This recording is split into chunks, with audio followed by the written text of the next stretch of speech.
Sir हम देखते हैं मामला जो है वो अरसा दराज चलता रहता है, चीज़ें भी सामने आ जाती हैं, शवाहिद भी मिल जाते हैं, ये नेटवर्क काम करता रहता है, लेकिन गिरफ्तारियां इतनी लेट होती हैं। क्या वजह है? अरसा दराज से हम सुनते भी आ रहे हैं, देखते भी आ रहे हैं, लेकिन गिरफ्तारी वाला अमल बहुत स्लो है। देर आए दुरुस्त आए, मैं तो ये कहूँगा। लेकिन ये बात क्लियर है कि इसको क्रेडिट सिंध गवर्नमेंट को, सिंध पुलिस को जाता है कि एक ही खातून को अरेस्ट किया गया है जो कि एक लीथल किस्म का नशा बना रही थी। She is a maker of narcotic, और ये कोई अपना ही सिंथेटिक ड्रग्स बना रही है जिसको वो पेश करके, और काफ़ी अपने इन्होंने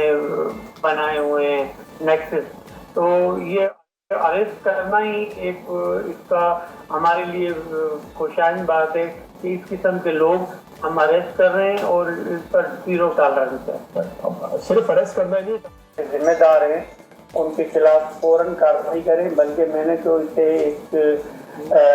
कदम आगे उन्हें कहा कि इनको फौरन अरेस्ट करें कि ये अनप्रोफेशनल, और ये मैं तो समझता हूँ कि इस तरह आपके जो मुझे फुटेजेस नजर आ रहे हैं आपके टीवी पे, जी जी, इस तरह तो ये अगर स्केप भी हो जाती तो कोई इसमें शक नहीं था। और इतना अनप्रोफेशनल पुलिस की तरफ से तरीकेकार ये कभी कतई नाकाबिले कबूल है। एक बात तो आपको बताऊं कि अपना जो ये खातून है पिंकी, जो मेरी मालूमात है उसके मुताबिक कराची, लाहौर और इस्लामाबाद में ये ऑपरेट कर रही थी और इसे अरेस्ट किया गया। ये हमारी एक क्रेडिबिलिटी है सिंध गवर्नमेंट की कि हम अगेंस्ट नारकोटिक्स पेडलर्स काम कर रहे हैं। रही बात उसको जिस तरह से पेश किया गया है कोर्ट में, वो बिल्कुल मैं आपके साथ एग्री हूँ कि वो इस तरह पेश नहीं होना चाहिएगा। ये तो बड़ी खतरनाक कातिल है जो हमारे बच्चों की, हमारी नस्लों की कातिल है। और मैं तो ये भी कहूँगा कि अगर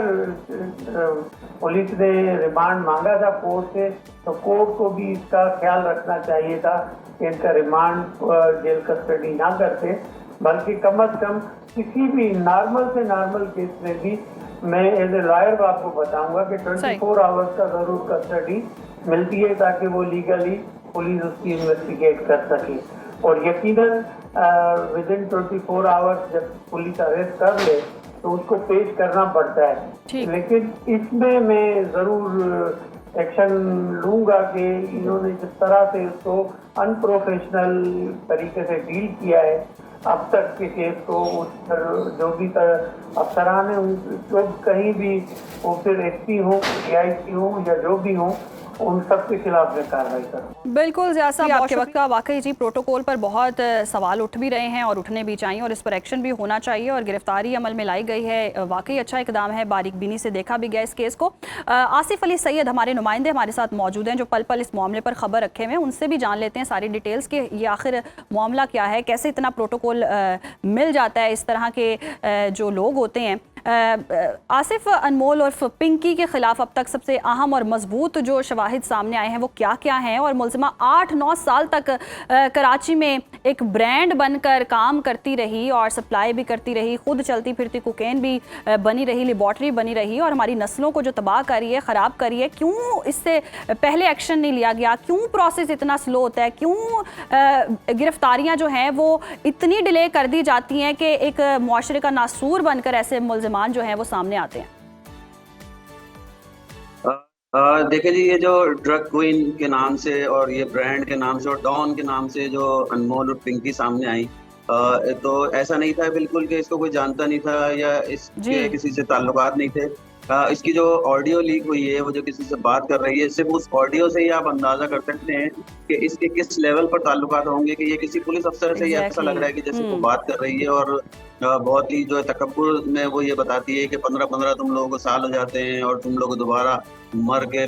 जिंदा भी हो जाओ तो भी मुझे नहीं पकड़ सकते और सिर्फ बातें करते हो तुम लोग और तुम लोगों से कुछ हो नहीं सकता, और तुम लोग आते हो जब रिटायर हो जाते हो तो उसके बाद फिर तुम लोग कहते हो मैं तो तुम्हें पकड़ना चाह रहा था लेकिन बस ये फलां हो गया या फलां हो गया। तो उससे ऑडियो कॉल से आप अंदाजा कर सकती हैं कि जो इसको पकड़ा क्यों नहीं गया था अब तक। उसकी वजह सिर्फ यही है कि यकीनन इसके साथ एक पूरा नेटवर्क था, उसमें पुलिस एहलकार भी थे उसमें शामिल, पुलिस के अफसरान भी उसमें शामिल थे, उसमें सियासतदान भी बहुत शामिल थे, उसमें बहुत बड़ी बड़ी शख्सियात हैं, शोबिस की बड़ी बड़ी शख्सियात हैं जो उसके साथ इस पूरे मामले में शरीक थी। इस वजह से उसके ऊपर कभी हाथ नहीं डाला गया, क्योंकि वो इतनी कॉन्फिडेंट थी कि उसको पता था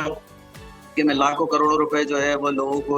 रिश्वत मुयैना तौर पर खिलाती हूँ और उनकी तमाम जरूरियात भी पूरी करती हूँ, उनको तोहफे तोहफे भी यकीनन देती होगी। तो जब इस लेवल के मामलात होंगे किसी मुलजिम के और इतने बड़े नेटवर्क चलाने वाले के, और खास तौर पे ये मंशियात का नेटवर्क जो ये अकेले चला रही थी, पूरा इसने अपना एक नेटवर्क बनाया हुआ था, तो फिर उस पर कौन हाथ डालेगा। और ये वाला मामला भी आप देखें ना, सामने ही जब आया कि जब एक दो सियासी शख्सियात की जब औलादें जब उस नशे की उसमें आकर जहर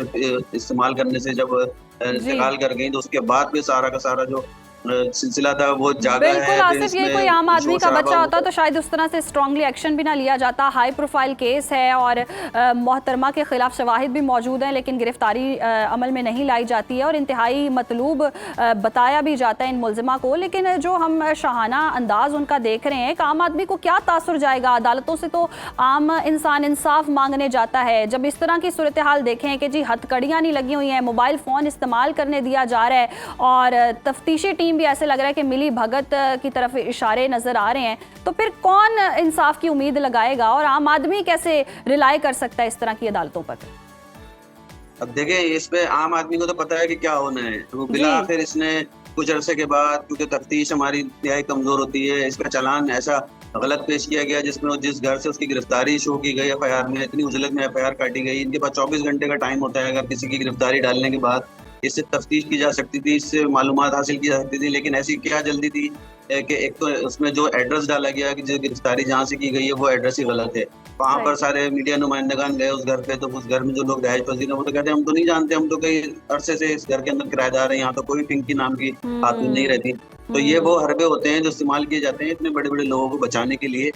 ताकि इनके जो मामलात हैं बाद में भी, इसके बाद जब इसकी जमानत हो जाएगी, ये बाहर आ जाएगी, तो इनके मामला चलते रहे, बाकी दुनिया जाए भाड़ में, लोग मरते रहे। इस दौरान भी इस पूरे अरसे के अंदर ये सिर्फ 2 औलादें, बच्चे नहीं है जो ये बड़ी शख्सियात के इंतकाल कर गए थे, इस तरह के 2 दर्जन के करीब नौजवान हैं जो सिर्फ डिस्ट्रिक्ट साउथ में और डिस्ट्रिक्ट ईस्ट में इस तरह का ये जहर इस्तेमाल करने से इत्तलात के मुताबिक जो है वो जहाँ बाक हुए। लेकिन ये चीजें सामने नहीं आती क्योंकि वो एक यकीनन कोई बहुत बड़ी शख्सियात की औलादें नहीं होंगी जो इस तरह का नशा इस्तेमाल करने होंगी। तो ये हुकूमत को अगर इतनी संजीदगी दिखा रही है तो उसमें हुकूमत को ये चाहिए ना कि जो शख्सियात इसके अंदर शामिल हैं। बहुत शुक्रिया आसिफ, आपने जितनी भी डिटेल शेयर की वो काफ़ी हैं सामने रखने के लिए, और एक फुटेज, ये वीडियो या उनकी ऑडियो ही काफ़ी है और समझ भी आ रहा है कि कितना हाई प्रोफाइल केस है और किस तरह की वो शख्सियत हैं और उनके खिलाफ कितना स्ट्रॉन्ग एक्शन होना चाहिए।